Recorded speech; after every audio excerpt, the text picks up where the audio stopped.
ரோமானிய நாட்டை சேர்ந்த டென்னிஸ் பிளேயரான சைமோனாக்கு அந்த போட்டி சரியா அமையல. அந்த போட்டியில அவங்க தோல்வி அடைஞ்சதோ என்ன பண்ணாங்கன்னா,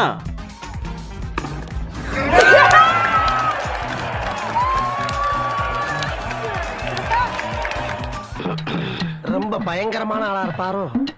பங்களாதேஷ் கிரிக்கெட் பிளேயரான ஷக்கீப் அல் ஹசனை எல்லாருக்குமே நல்லா தெரிஞ்சிருக்கும். அவர் ஒரு டைம் என்ன பண்ணாருன்னா, அவர் போட்ட பாலுக்கு அம்பையர் விக்கெட் கொடுக்கலன்னு கடுப்பாகி ஸ்டம்பை எட்டி ஒதிச்சிட்டாரு. அதோட மட்டும் இல்லாம அதே மேட்ச்ல இன்னொரு பிளேயர் போட்ட பாலுக்கு விக்கெட் கொடுக்கலன்னு திரும்பவும் என்ன பண்ணாருன்னா, ஸ்டம்பையே புடுங்கி கீழே அடிச்சிருப்பாரு. இருந்தாலும் இவ்வளவு கோவம் ஆகக்கூடாதுப்பா.